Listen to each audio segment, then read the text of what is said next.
नमस्कार दोस्तों, मैं दीपक शर्मा अंग्रेज आपका स्वागत करता हूं द लीगल चैम्बर में। अब दोस्तों, आज की इस वीडियो के अंदर हम साल 2022 की ऑनरेबल कर्नाटका हाई कोर्ट की एक बड़ी महत्वपूर्ण जजमेंट लेकर आए हैं, जहां पर बेटियों के खिलाफ एक बड़ा महत्वपूर्ण फैसला दिया गया था। वो क्या? अक्सर हमने ये देखा है कि बेटियां विवाह करने के बाद अपने भाई से, अपने पिता से संपत्ति के अंदर अपने हिस्से की मांग करने लग जाती हैं। वैसे तो हम सभी लोगों को पता है 2005 में हिंदू सक्सेशन एक्ट में संशोधन किया गया है। साथ ही साथ 2020 11 अगस्त को विनीता शर्मा बनाम राकेश शर्मा जैसी महत्वपूर्ण जजमेंट भी पास कर दी गई है, जिसके बाद एक महिला को पुरुष के समान को पार्टनर रूप से दर्जा दे दिया गया है, यानी कि महिला को भी हम वारिस के तौर पर बराबर रूप से अधिकार दे दिया गया है। इसीलिए एक महिला यहां पर संपत्ति के अंदर उठकर अपने हिस्से की मांग करने लग जाती है। पर दोस्तों, कई बार सिचुएशन सेम नहीं होती, कई बार पारिवारिक स्थिति सेम नहीं होती, कई बार एक महिला का उस संपत्ति के मांगने का पीछे का इंटेंशन सही नहीं होता। इसी वजह से मैं कुछ रेलिवेंट जजमेंट्स आप लोगों के लिए लेकर आता हूं, जो यहां पर पीड़ित पक्ष के लोग हैं उनको ये सहायता करे। अब दोस्तों, अगर आप लोगों ने अभी तक इस चैनल को सब्सक्राइब नहीं किया है तो जल्द से जल्द इस चैनल को आप जरूर सब्सक्राइब कर ले, क्योंकि मैं यहां पर आप सभी लोगों के लिए रोजाना इसी प्रकार से इंफॉर्मेटिव वीडियोस अपने इस चैनल पर अपलोड करता रहता हूं। तो चलिए दोस्तों, अब आज की इस वीडियो को हम ज्यादा लंबा ना करते हुए आज की इस वीडियो को स्टार्ट करते हैं।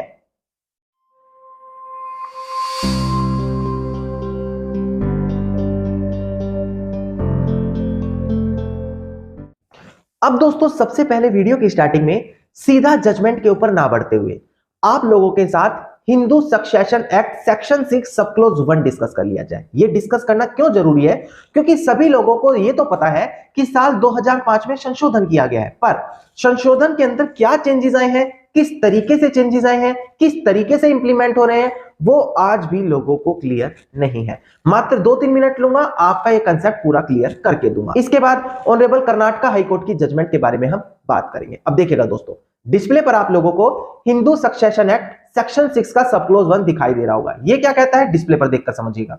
इसमें सबसे पहले ए पॉइंट कहता है कि बाय बर्थ, यानी कि जन्म लेते ही एक को पार्टनर का अपनी उस प्रॉपर्टी में अधिकार आ जाता है, सेम मैनर एज द सन। यहां पर बेटी की बात कर रहे हैं कि बेटी का जैसे ही परिवार में जन्म होगा उसका को पार्टनर की तरीके से बराबर का राइट आ जाएगा, अधिकार आ जाएगा। B point, she has same right in the coparcenary property as she would had if she have been a son. उसको बेटे के समान ही बराबर का अधिकार दिया जाएगा, जैसे कि मानो वो खुद एक बेटा होती उस समय उसको मिलते। C point, she has been subject to the same liabilities in respect to said co-partner property as said of, यानी कि उसकी उसको पार्टनरी प्रॉपर्टी, चाहे वो जॉइंट फैमिली प्रॉपर्टी हो चाहे एंसेस्ट्रल प्रॉपर्टी हो, उसके अंदर एक बेटे के समान सेम लायबिलिटीज आ जाएंगी। बेसिकली हर सिचुएशन में उसके बराबर के अधिकार वहां पर आ जाएंगे। अब लास्ट लाइन देखिएगा, provided that nothing contained in this subsection shall affect or invalidate any disposition, यहां से ध्यान दीजिएगा please, any disposition or alienation including any partition, testamentary disposition of the property which had taken place before 20 दिसंबर 2004। यानी कि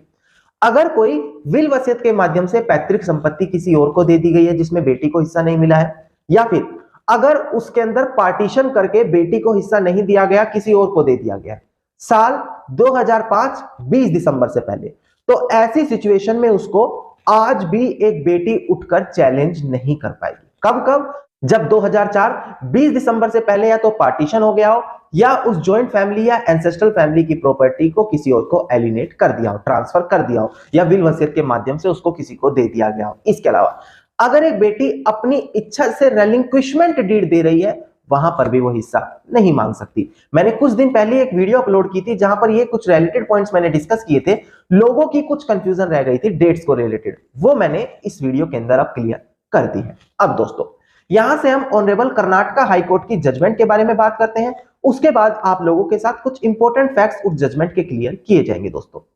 अब देखिए दोस्तों, यहां पर आपको केस टाइटल बिल्कुल साफ साफ दिखाई दे रहा होगा। केस टाइटल है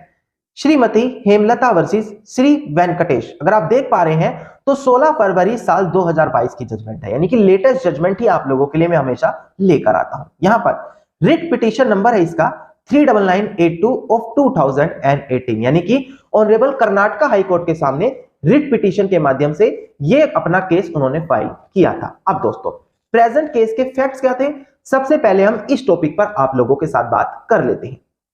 अब दोस्तों यहां से अगर आप केस के फैक्ट समझना चाहें तो थोड़ी सी ध्यान से आपको यहां पर समझना होगा। देखिए प्रेजेंट केस के अंदर एक बेटी ने ट्रायल कोर्ट के सामने पार्टीशन सूट दाखिल करते हुए अपने कोपार्सनरी राइट्स की मांग की, यानी कि उसने बताया कि उसको सेक्शन 6 के अंदर बराबर का दर्जा दिया गया है एज अ सन। तो ऐसी कंडीशन में जो उनकी जॉइंट फैमिली प्रॉपर्टी है उसके अंदर उसका बराबर का अधिकार आता है और उनको वहां पर हिस्सा दे दिया जाए। अब ऐसा कहना था वहां पर बेटी का, पर प्रेजेंट केस के अंदर ट्रायल कोर्ट में जब यह सूट डाला गया तो जो वो बेटे थे वो यहां पर इस सूट को डिफेंड कर रहे थे। उसके बाद उन बेटों की तरफ से एक अमेंडमेंट वहां पर डाली गई। अमेंडमेंट का मतलब क्या होता है, केस के बीच में कोई एडिशनल फैक्ट सबमिट करने जो कोर्ट ध्यान में रखे। अब केस में जब उन भाइयों ने अमेंडमेंट्स डाला तो उनका कहना था कि जब हमारी बहन की शादी हुई थी जो आज पार्टीशन की मांग कर रही है, उस दरमियान हमारे पिताजी ने इसी जॉइंट फैमिली के अंदर 2 प्रॉपर्टी एज अ डावरी मेरी बहन को दी थी, यानी कि दहेज के तौर पर मेरी बहन को 2 प्रॉपर्टी वहां पर दी गई थी। और अगर उन जॉइंट फैमिली प्रॉपर्टी में वो पार्टीशन की मांग कर रही है तो उन दोनों प्रॉपर्टीज को भी यहां पर उसे इंक्लूड करना पड़ेगा, जब भी बराबर जॉइंट फैमिली प्रॉपर्टी के अंदर पार्टीशन हो पाएगा और सबको बराबर बराबर अधिकार वहां पर मिल पाएगा ना। दोस्तों बेटी ने इस अमेंडमेंट से यहां पर आहत खाते हुए कि उनको परेशानी हुई कि ऐसी अमेंडमेंट कैसे अलाउड की जा रही है, बेटी ने रिट पिटीशन डालते हुए ऑनरेबल कर्नाटक हाईकोर्ट का दरवाजा खटखटाया, जहां पर यह फैक्ट्स रखे कि जो प्रेजेंट ये प्रॉपर्टी है जिसकी बात कर रहे हैं कि डावरी के रूप में मुझे दी गई है, दहेज के रूप में मुझे दी गई है, वो यहां पर मेरे फादर इन लॉ यानी कि मेरे ससुर ने और मेरे हस्बैंड ने अपनी सेल्फ अर्न मनी से खरीदी है, यानी कि खुद के कमाए पैसों से खरीदी है। ऐसी कंडीशन में उसको डावरी कहकर कंसीडर ना किया जाए। ऐसा वहां पर रिट पिटीशन के माध्यम से उस बहना ने कोर्ट में अपनी रिट फाइल की। अब दोस्तों इसके बाद यहां पर ऑनरेबल हाई कोर्ट ने क्या फैसला सुनाया, ट्रायल कोर्ट ने क्या एग्जामिन किया, हाई कोर्ट ने क्या एग्जामिन किया, ये सारी चीज अब मैं वीडियो में आगे आप लोगों के साथ डिस्कस करने वाला हूं। अब दोस्तों अगर हम यहां से आप लोगों को ऑनरेबल हाई कोर्ट के सामने जो एग्जामिन किए गए पॉइंट्स उनके बारे में बात करें तो सबसे पहले जो पिटिशनर के काउंसिल थे, यानी कि आप एडवोकेट के माध्यम से समझ सकते हैं कि जो पिटिशनर के काउंसिल थे उनका कहना है कि ट्रायल कोर्ट ने यहां पर जो डिफेंडेंट की तरफ से अमेंडमेंट किया गया है एप्लीकेशन लगाकर कि जो प्रॉपर्टी डावरी की तरफ से दी गई है उसको भी पार्टीशन में इंक्लूड किया जाए, वहां पर एरर कर दिया। यहां पर एज वी नो पिटिशनर का कहना था कि वो प्रॉपर्टी डावरी में नहीं मिली बल्कि मेरे फादर इन लॉ और मेरे हस्बैंड की तरफ से खरीदी गई है। अब यहां पर ऑनरेबल हाई कोर्ट ने सारे पॉइंट्स को एग्जामिन किया और उसके बाद अपने फैसले में क्या सुनाया वो मैं आपको क्लियर कर देता हूं। देखिएगा डिस्प्ले पर आप लोगों को दिखाई दे रहा होगा दोस्तों, honourable high court held that, यानी कि हाई कोर्ट ने यही हेल्ड किया कि जो बेनिफिशियरी है section 6 of Hindu succession act में, बेनिफिशियरी कौन होता है, एक बेटा और एक बेटी दोनों बेनिफिशियरी है, क्योंकि उन दोनों को यह वहां पर पार्टीशन में बराबर का अधिकार दिया जाएगा तो दोनों को बेनिफिशियरी माना जाएगा। वो क्या नहीं कर सकते, can not claim a benefit, वो किसी भी प्रकार के बेनिफिट को क्लेम नहीं कर सकते by way of partition, partition के माध्यम से, without reference to the property already gifted to her at the time of marriage as dowry, gift और अदरवाइज। यानी कि अगर वो यहां पर पार्टीशन करके बेनिफिट्स की डिमांड कर रहे हैं, अपने हिस्से की डिमांड कर रहे हैं, तो जो उनको शादी के दरमियान प्रॉपर्टी गिफ्ट के तौर पर, डावरी के तौर पर दी गई है, बिना उनको वहां पर इंक्लूड ना करते हुए पार्टीशन सूट में, वो पार्टीशन में अपना बेनिफिट नहीं क्लेम कर सकते। Properties were undisputedly a part of joint family property and were gifted to petitioner as such, और जो वो प्रॉपर्टीज है वो अनडिस्प्यूटेडली यानी कि कोई लड़ाई झगड़ा नहीं था, वो वहां पर इसके बावजूद जॉइंट फैमिली प्रॉपर्टी का एक हिस्सा थी जिसको पिटिशनर को शादी के दरमियान गिफ्ट में दिया गया था। And the same would be made part of the suit so that the same is equitable, और ऐसी सिचुएशन में उसको भी पार्टीशन सूट के अंदर इंक्लूड करना चाहिए, तभी बराबर प्रॉपर्टी बांटी जाएंगी। इसके अलावा court also observe that, court ने यह भी ऑब्जर्व किया, it is for the party to decide whether the property belong to joint family और द नॉट, कि यह चीज पार्टी को डिसाइड करनी चाहिए कि क्या वो चीज जॉइंट फैमिली में मानी जाएगी या फिर नहीं, और same has to be decided during the course of the trial, और सेम वही चीज ट्रायल के दरमियान भी डिसाइड की जा सकती है। ट्रायल मतलब कोर्ट केस के दौरान। If the party were able to establish that property was purchased by them out of their fund, then the same would be not amendment to partition। और प्रेजेंट केस में अगर petitioner ये दिखा देती है कि उनके फादर इन लॉ या हस्बैंड ने इन प्रॉपर्टीज को अपनी खुद की कमाई से खरीदा है तो वो चीज पार्टीशन में इंक्लूड नहीं होगी। ऐसा यहां पर कर्नाटका हाई कोर्ट ने अपनी इस रिट पिटीशन में पॉइंट्स को क्लियर किया। अब दोस्तों आप लोगों को यहां पर क्लियर हो गया होगा कि आखिरकार रिट पिटीशन के अंदर क्या डिमांड की थी पिटिशनर के काउंसिल की तरफ से, डिफेंडेंट्स ने क्या कहा था और ऑनरेबल हाई कोर्ट ने वहां पर क्या ऑब्जर्वेशन दी। अब दोस्तों आज का मैंने पूरा केस टाइटल आपको क्लियर कर दिया ताकि इसको बड़ी इजीली तरीके से आप डाउनलोड भी कर पाए। अब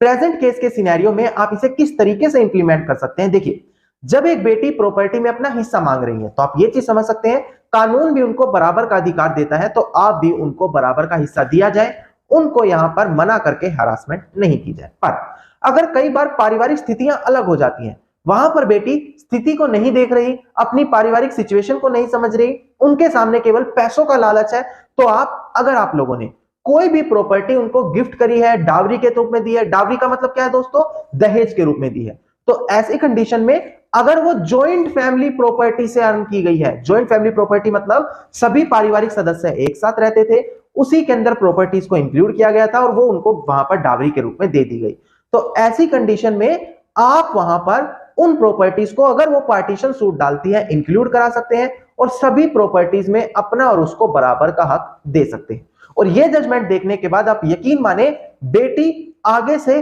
बेवजह मां बाप को और भाई बहनों को परेशान करने के लिए 1000 बार सोचेगी, क्योंकि अब उसको पता लग गया होगा कि पार्टीशन की अगर डिमांड की जाती है तो मुझे वो भी हिस्सा देना पड़ेगा जो मुझे गिफ्ट या फिर डावरी के रूप में शादी के दरमियान दिया गया था। धन्यवाद दोस्तों, उम्मीद करता हूं वीडियो के अंदर मिली जानकारी आप सभी लोगों के लिए बेहद ज्यादा लाभदायक साबित होगी। वीडियो के अंदर अगर मिली जानकारी आप सभी लोगों को अच्छी लगी तो वीडियो को आप लाइक, शेयर और कमेंट जरूर कीजिएगा। वीडियो से जुड़ा अगर आप लोगों का कोई भी क्वेश्चन है तो आप कमेंट सेक्शन में मुझे लिख सकते हैं। इसके अलावा अगर आप मुझसे पर्सनली कंसल्टेशन यानी कि लीगल एडवाइस लेना चाहते हैं तो डिस्क्रिप्शन में मैंने नंबर दे रखा है, उस नंबर पर आप कॉल करके अपनी कॉल बुक कराकर भी डायरेक्टली मुझसे कंसल्टेशन ले सकते हैं। और दोस्तों अगर आप इसी प्रकार के इंफॉर्मेटिव वीडियोस रोजाना पाना चाहते हैं तो चैनल को सब्सक्राइब करते हुए नोटिफिकेशन बेल आइकन आप जरूर दबा दें।